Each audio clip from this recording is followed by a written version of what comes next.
Hello students, now we are going to discuss about preparation, properties and structure of some metal complexes, metal nitrosyl complexes. So first of all, nitronium pentaquarium sulfate और नाइट्रोसोफेरस sulphate, ये जो complex है, जो nitrosyl का complex है. In this metal nitrosyl complex, the oxidation state of ferrous is +1. Therefore, it has odd number of electron, +1 है oxidation state. So, इसके पास odd number of electrons है, means it is expected to be paramagnetic in nature. Pairing of electron not takes place. That's why it is paramagnetic in nature. So, preparation कैसे होगा ये complex का? When freshly prepared FeSO4 solution and few drops of concentrated nitric acid is added to aqueous solution of sodium nitrate along the side of test tube, then brown ring of nitroferrous sulfate is obtained at the junction of two liquids. Preparation में क्या होता है, किसका addition हो रहा है, FeSO4 ferrous sulfate solution and few drops of concentrated nitric acid का. किसके साथ, सोडियम नाइट्रेट के साथ. तो जो जंक्शन है उस पर क्या मिलेगा, ब्राउन रिंग मिलेगी, किसकी, नाइट्रोफेरस सल्फेट की. The formation of nitroferous sulphate complex takes place through the following steps. अभी ये जो रिएक्शन हो रही है ये स्टेप बाय स्टेप रिएक्शन है, 3 स्टेप रिएक्शन से. तो इसमें स्टेप बाय स्टेप क्या होता है, तो फर्स्ट स्टेप में देखते हैं.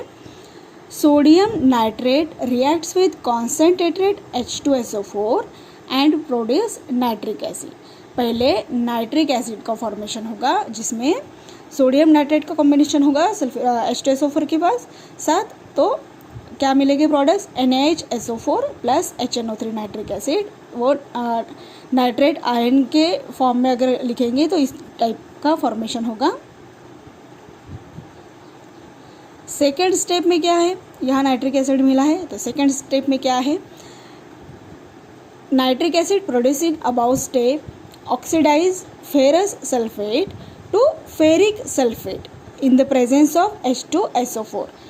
क्या बोले हैं, HNO3 produced in above step oxidize ferrous sulfate to ferric sulfate in the presence of H2SO4. In this process, HNO3 reduces itself to nitric oxide. इसका रिडक्शन हो रहा है किसमें, नाइट्रिक ऑक्साइड में. तो ये है सेकेंड स्टेप रिएक्शन है अपनी, जिसमें क्या मिल रहा है, नाइट्रिक ऑक्साइड मिल रहा है जो डिजायर्ड स्पीसीज है. ये होगी second step.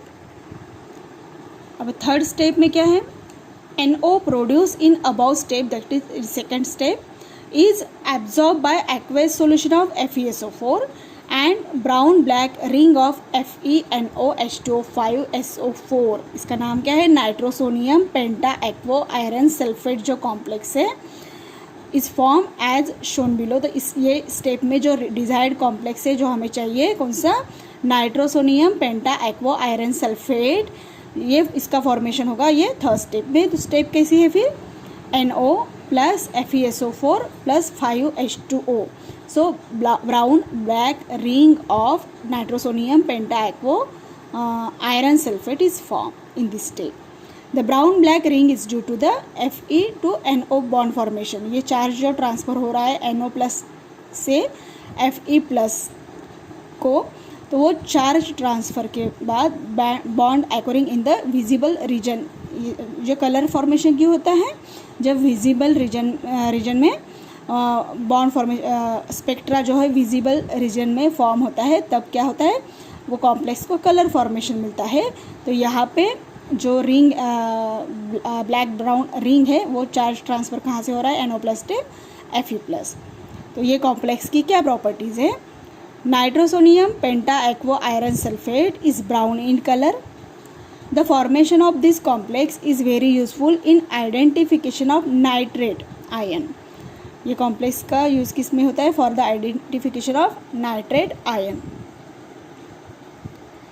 NO2 minus nitrite ion in quantitative analysis. The test for this ion in inorganic qualitative analysis of acidic radical is known as brown ring test. ये important test है जब हम acidic radicals वगैरह निकालते हैं तो nitrite ion का formation analytical chemistry में और क्वांटिटेटिव एनालिसिस में जो टेस्ट है well known brown ring test, तो वो इसी कॉम्प्लेक्स की वजह से है।